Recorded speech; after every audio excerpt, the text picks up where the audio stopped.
कैसे हो बच्चों? वेलकम आज के इस सेशन में। तो आज हम शुरू करते हैं इंटीग्रेशन के स्टार्टिंग क्वेश्चन, इंट्रोडक्टरी क्वेश्चन। तो ये हमारा एक्सरसाइज 7.1। एक्सरसाइज 7.1 में 1 से लेके क्वेश्चन नंबर 5 तक ये स्टेटमेंट दी हुई है। इसमें क्या लिखा हुआ है? Find an anti derivative of the following functions by the method of inspection. हमने एंटी डेरिवेटिव निकालना है इसका। तो जैसे क्वेश्चन नंबर 1 पे आते हैं, हमारे पास क्वेश्चन नंबर 1 में sin 2x दिया हुआ है, ये डेरिवेटिव है, ठीक है। ये हमने ये निकालना है, ये किसका डेरिवेटिव है, किस फंक्शन का डेरिवेटिव है। मीन्स मैंने यहाँ dy/dx sin 2x लिखा है, हमने y की वैल्यू फाइंड करनी है। तो अगर मैं इसको dx को इस साइड ले जाता हूं तो मेरे पास क्या आया? dy sin 2x, ठीक है। अब इंटीग्रेटिंग बोथ साइड कर देंगे, इंटीग्रेशन करेंगे इसका। इंटीग्रेटिंग बोथ साइड्स, ठीक है। तो इंटीग्रेशन का साइन ऐसे होता है। तो ये है मेरे पास dy और इस साइड इंटीग्रेशन कर दिया, तो ये हमारा जो dx है इस तरफ ले गए हम, ये dx इधर आया, ये dx मैं इस साइड ले गया, ओके। तो मेरे पास आया sin 2x dx। अब इंटीग्रेशन के फार्मूले जो है इसमें अप्लाई होंगे। हमें पता है कि अगर इंटीग्रेशन dx का इंटीग्रेशन करना हो हमारे पास आएगा x, तो अगर इसका इंटीग्रेशन करना हो dy का तो ये आया मेरे पास y, ठीक है। अब हमें पता होना चाहिए कि sin x का इंटीग्रेशन क्या होता है, ठीक है। तो sin x का इंटीग्रेशन होता है माइनस cos x, यहाँ cos 2x आएगा। अब क्या है, चेन रूल के अकॉर्डिंग 2x का अगेन हमें फिर इसका डेरिवेटिव करना पड़ेगा और वो नीचे रखना पड़ेगा।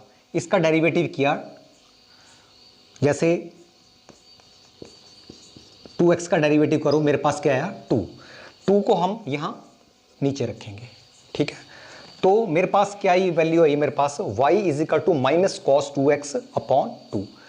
तो हमारे पास ये फंक्शन आ गया। अगर इसको डेरिवेटिव करेंगे तो हमें क्या मिलेगा? sin 2x मिलेगा, ठीक है।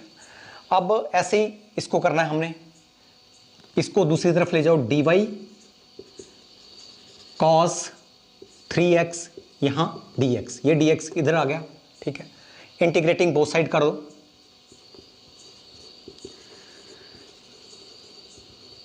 इंटीग्रेटिंग बोथ साइड्स की, ठीक है। तो क्या है मेरे पास?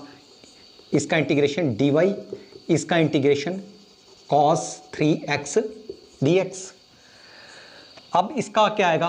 dy का इंटीग्रेशन y, इसका आया मेरे पास y। और आपको cos x का इंटीग्रेशन पता होना चाहिए। cos x का इंटीग्रेशन होता है sin x, लेकिन यहाँ पे cos 3x है, ठीक है। तो 3x का डेरिवेटिव करके उसको डिवाइड करना है नीचे से। देखो क्या है इसका, मेरे पास आया cos का आया sin 3x और 3x का डेरिवेटिव करो, 3x का डेरिवेटिव करके मेरे पास आया 3 और इसको डिवाइड कर देना 3 से। जो भी डेरिवेटिव है इसको 3 से डिवाइड कर देना। तो ये मेरे पास y की वैल्यू आई sin 3x अपॉन 3। मेरा कहने का मतलब ये है कि ये जो डेरिवेटिव आया, ये अगर इस फंक्शन को डेरिवेटिव करो तो हमारे पास cos 3x हमें मिलेगा। तो हमने ये फंक्शन फाइंड किया, ठीक है। इसका एंटी डेरिवेटिव करके या इंटीग्रेशन करके एक ही बात है। नेक्स्ट चलते हैं। नेक्स्ट भी dx को उस तरफ ले गए, dy e 2x dx, integrating both side, इसको इंटीग्रेटिंग बोथ साइड करेंगे तो क्या है मेरे पास? dy यहाँ है मेरे पास e 2x dx, ठीक है।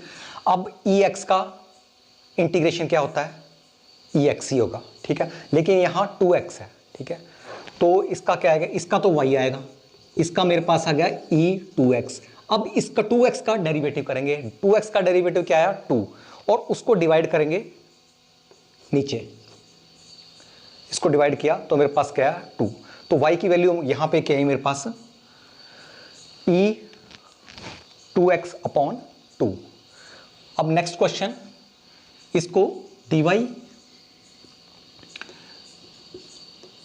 dx को दूसरी तरफ ले जाओ, मेरे पास क्या आया ax plus b whole square into dx। अब क्या करेंगे, इसको ऐसा करते हैं, इसका होल स्क्वायर है, इसको खोलते हैं, मेरे पास क्या आया dy is equal to a square x square plus B square plus 2abx। ठीक है, a प्लस बी का होल स्क्वायर में हमने खोला तो यहां आया dx। तो इंटीग्रेटिंग बोथ साइड करेंगे,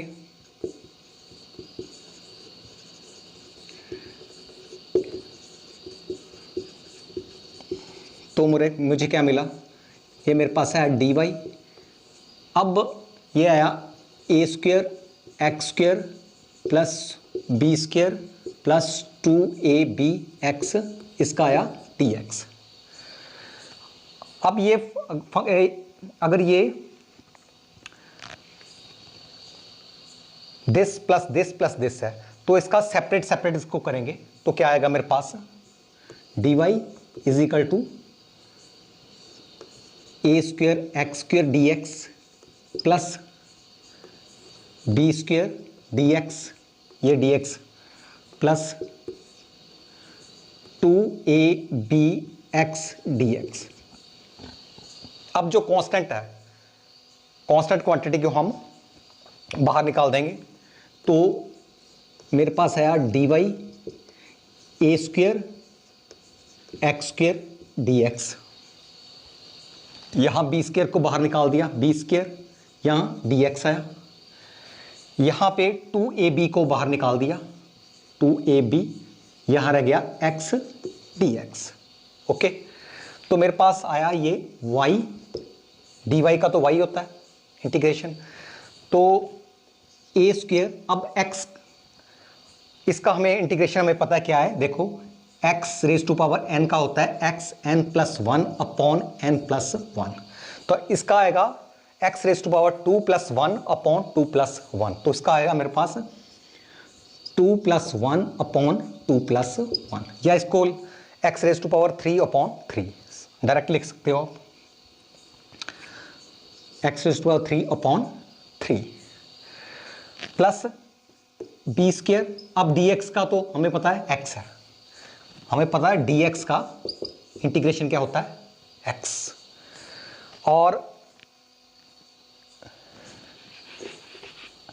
आगे इसका प्लस 2abx का क्या है, देखो अगर x dx की बात करें तो ये आ जाएगा हमारे पास x 1 plus 1 x square upon 2, तो इसका आएगा हमारे पास 2ab एक्स स्क्वायर अपॉन 2।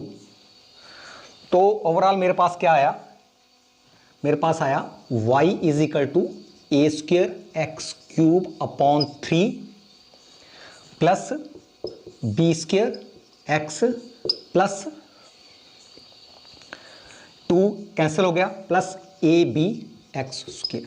तो ये हमारे पास ये फंक्शन आया, और इसका अगर डेरिवेटिव करें तो हमारे पास ये मिलेगा हमें। चलते हैं नेक्स्ट क्वेश्चन पे। नेक्स्ट में हमारे पास dx को दूसरी तरफ ले गए तो मेरे पास क्या है dy is equal to sine 2x minus 4e3x, और ये सारे का dx को दूसरी तरफ ले गए, तो इंटीग्रेटिंग बोथ साइड,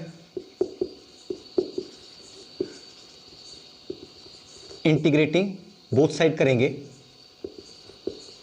तो हमें क्या मिला, इसका इंटीग्रेशन dy और इसका इंटीग्रेशन सेपरेट कर देंगे इसको, देखो इसका सेपरेट करेंगे तो इसका आएगा साइन 2x dx, ये dx यहां होगा और ये बाद में यहां होगा, सेपरेट सेपरेट कर दिए मैंने, 4e3x dx। ठीक है, आप समझ गए होंगे कि इसका इंटीग्रेशन किया, इसका इंटीग्रेशन किया और इसको सेपरेट कर दिया। तो मेरे पास इसका आया y। अब साइन 2x का क्या होता है, माइनस कॉस 2x, और 2x का अगेन करेंगे, क्योंकि हमें ये आपको याद करना पड़ेगा, ये फार्मूले जो इंटीग्रेशन के फार्मूले हैं उनको आपको याद करना पड़ेगा, क्योंकि हमें पता है कि साइन x का इंटीग्रेशन होता है माइनस कॉस x। तो यहां 2x की बात है, तो ये मेरे पास आएगा माइनस कॉस 2x। अब 2x का डेरिवेटिव करके डिवाइड करेंगे नीचे, इसका डेरिवेटिव 2x का किया तो क्या आया 2, इसको डिवाइड करेंगे नीचे तो आया 2 माइनस 4, ये 4 को इस तरफ ले जाओ, बाहर ले जाओ।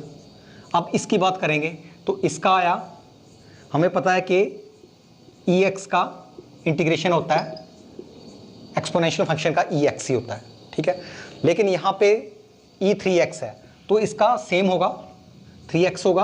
अब 3x का अगेन डेरिवेटिव करेंगे और उसको डिवाइड करेंगे नीचे, इसका डेरिवेटिव किया तो मेरे पास कितना आया 3 आया, और 3 को यहाँ नीचे डिवाइड कर दिया, तो इसका ये हमें फंक्शन मिल गया, ठीक है।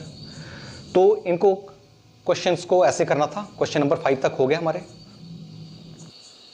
तो क्वेश्चन नंबर 6, तो इसका क्वेश्चन नंबर 6 में हमने इंटीग्रेशन फाइंड करना है।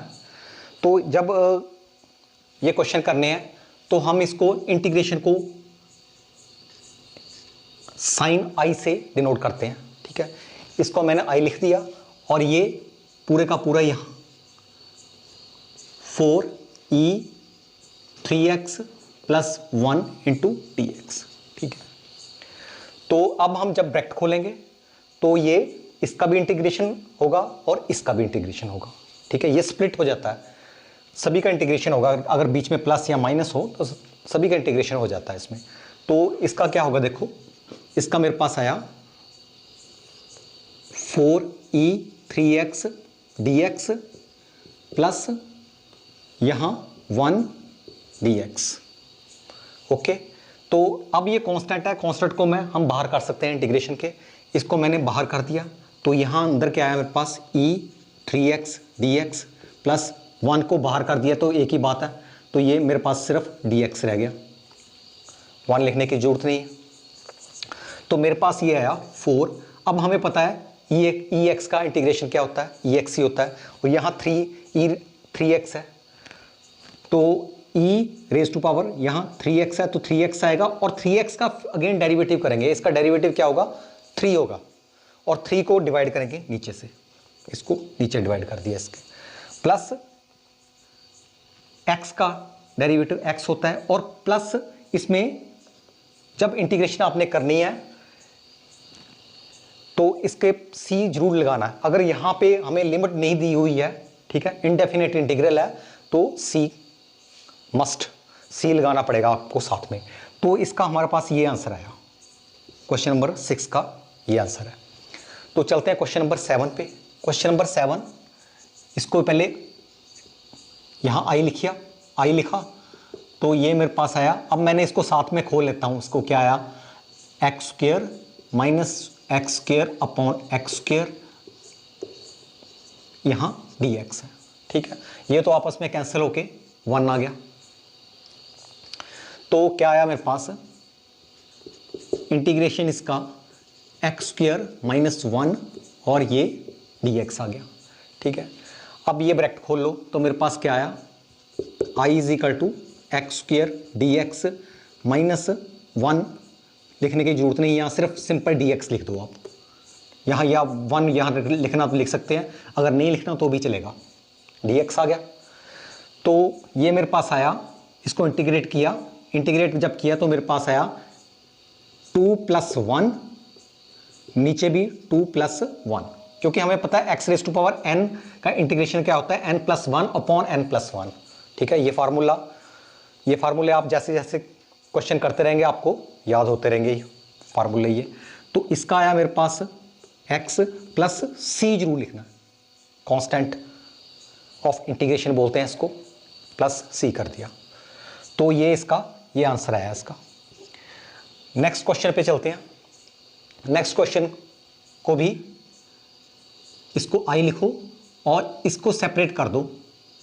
इसको मैंने किया A X square D X plus B X D X plus C D X. अब जो कांस्टेंट है इंटीग्रेशन के बाहर निकाल दो, इसको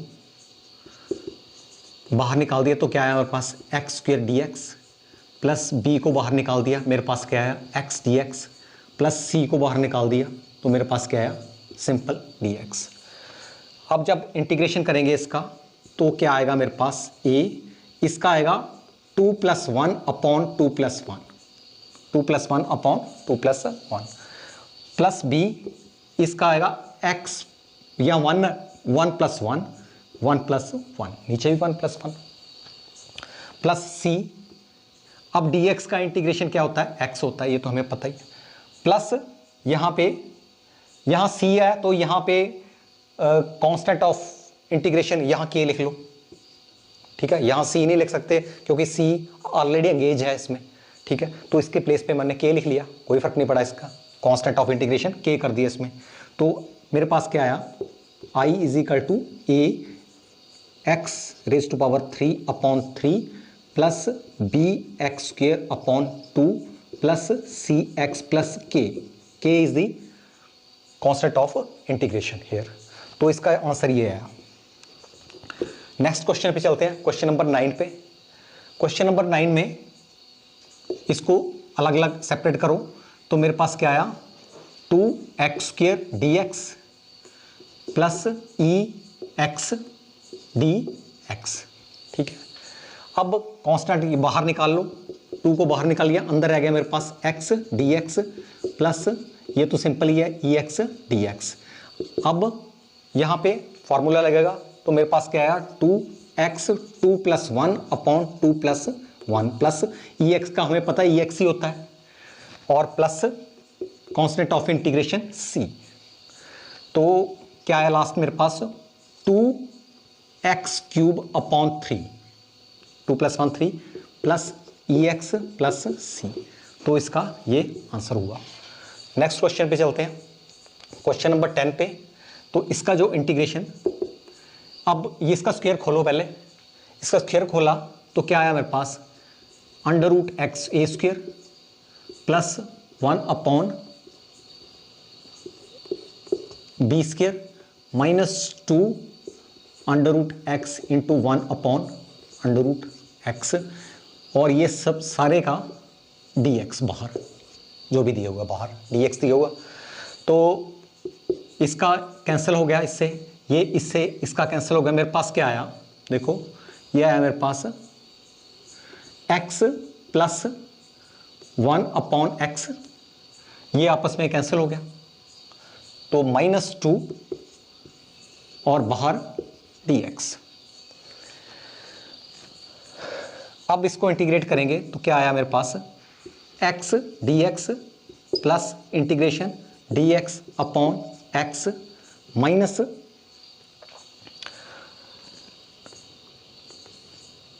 टू को बाहर कर दिया तो यहां dx आ गया। अब क्या है, हमें पता होना चाहिए कि इसका इंटीग्रेशन क्या होता है x⁻1 1 + 1 अपॉन 1 + 1 और इसका इंटीग्रेशन dx अपॉन x, इसका होता है log x। तो इसका होगा log x, dx upon x का log x और माइनस 2 dx का x plus constant of integration c। तो फाइनली क्या है मेरे पास x² upon 2 plus log x minus 2x plus c। तो इसका ये हमारे पास इसका आंसर आया। तो इसको ऐसे इंटीग्रेशन करना था। तो क्वेश्चन नंबर 11, क्वेश्चन नंबर 11 में दिया हुआ हमारे पास इसका इंटीग्रेशन करना है हमने। तो इसको लिखेंगे i। तो अगर मैं इसको स्प्लिट कर रहा हूँ x² थ्रू आउट डिवाइड हुआ तो एक्स स्क्वायर इसके नीचे रखेंगे तो देखो क्या आया, हर एक के नीचे एक्स स्क्वायर मैं रख रहा हूँ, तो मेरे पास आया x cube upon x square plus 5x square upon x square minus 4x square, और इसको मैंने यहाँ dx लिख दिया। और इसका अब देखो, अगर मैं इसको ऊपर ले जाता हूँ तो मेरे पास क्या बचा, x 3 माइनस 2, 3 माइनस 2 मीन्स 1, तो इसका आएगा x ही आएगा, x रेज़ टू पावर 1, तो इसका आ गया x, और ये तो आपस में कैंसिल हो गया, तो इसका आ गया 5 और माइनस 4, इसको ऊपर ले जाऊं तो क्या आएगा x माइनस 2, तो ये मेरे पास आया और इसको dx। अब क्या है, ब्रैकेट को जब खोलेंगे तो इसके साथ भी इसका इंटीग्रेशन अलग हो जाएगा, होगा, इसका अलग होगा, इसका अलग होगा, तो क्या होगा देखो, मेरे पास आया x dx plus 5 dx minus 4x minus 2 dx। अब क्या है, जो कांस्टेंट है उनको हम इंटीग्रेशन से बाहर कर देंगे, तो मेरे पास क्या आया, x dx plus 5 dx minus 4x minus 2 dx। तो इसका इंटीग्रेशन हमें पता है x raise to power 1, 1 plus 1, तो इसका आया 1 plus 1 2 upon 1 plus 1 2, x square upon 2, और इसका तो dx का तो x आएगा, ठीक है, माइनस 4, अब इसका x माइनस 2 प्लस 1, यहाँ माइनस 2 है प्लस 1 हो जाएगा, और नीचे भी माइनस 2 प्लस 1, यहाँ plus c, constant of integration करो, तो फाइनली मेरे पास क्या आया, x square upon 2 plus 5x, इसका माइनस 1 आया जी नीचे, minus 2 plus 1, minus 1 minus minus plus हो जाएगा, इसका आया प्लस, और ये आया 4, और इसका आएगा x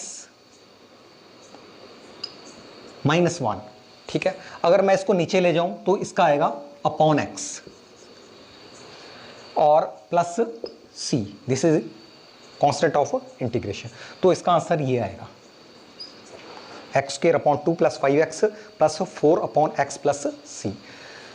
next question number 12। Question number 12 में भी ऐसे ही करेंगे, हम इसको सेपरेट करेंगे, ये इसको ब्रैकेट में ले लो, पहले इसको स्प्लिट करो, तो i इसका आएगा x cube upon under root x. Under root x का क्या मतलब होता है, x raise to power 1 upon 2, तो इसका मैं x 1 अपॉन 2 लिख दिया, ठीक है, plus 3x upon 1 upon 2, under root के प्लेस पे मैंने 1 अपॉन 2 लिख दिया है, ठीक है, प्लस 4x 1 अपॉन 2, और इसका सभी का dx। अब इसको खोलते हैं, जब खोलेंगे तो इसका क्या है मेरे पास, देखो अगर मैं इसको ऊपर ले जाऊं तो पहले नहीं खोलेंगे, पहले इसको ऊपर ले जाएंगे, उसके बाद खोलते हैं, तो इसका आया मेरे पास x 3 माइनस 1 अपॉन 2, ऊपर चला गया माइनस नेगेटिव आ गया, plus 3x 1 minus 1 upon 2, plus 4x minus 1 upon 2, इसको ब्रैकेट में, इसका आया मेरे पास dx। ओके, तो ये मेरे पास आया,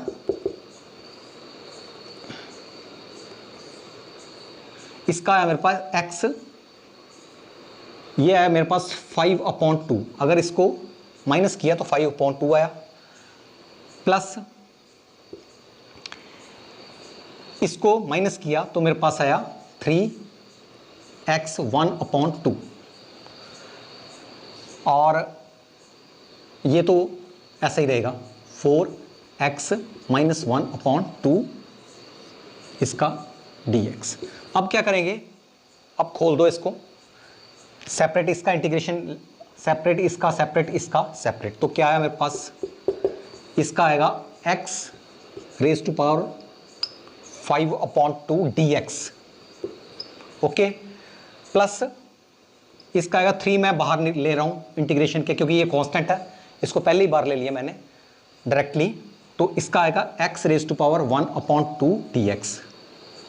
अब यहाँ भी ऐसे ही कर रहा हूँ मैं, 4 को बाहर ले रहा हूँ डायरेक्टली, तो 4 को बाहर ले लिया तो ये आया मेरे पास x-1/2 dx। अब देखते हैं, अब हमें पता है इसको +1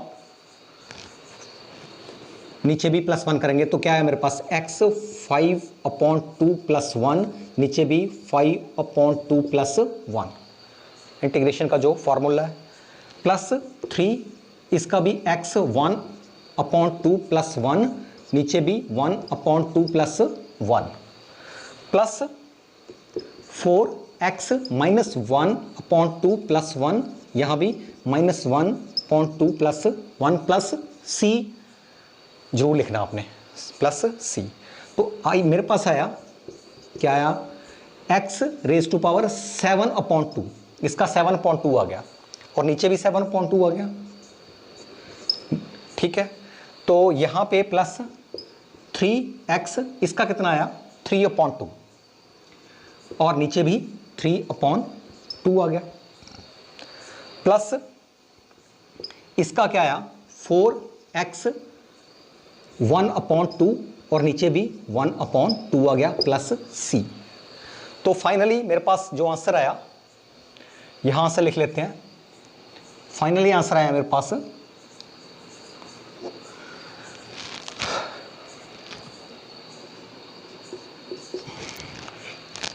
2 ऊपर चल जाएगा मेरे पास 2, ये आएगा 2x 7/2/7, ओके। अब ये 3 कैंसिल हो गया, 2 ऊपर जाएगा तो मेरे पास क्या आया 2x⁻3/2 प्लस ये ऊपर जाएगा तो कितना आएगा 8, तो मेरे पास आया 8x⁻1/2 और प्लस कांस्टेंट ऑफ इंटीग्रेशन, ये तो ये हमारा इसका आंसर ये आएगा इस क्वेश्चन का। तो हमारे यहाँ तक क्वेश्चन नंबर 12 हमने कंप्लीट कर लिया है।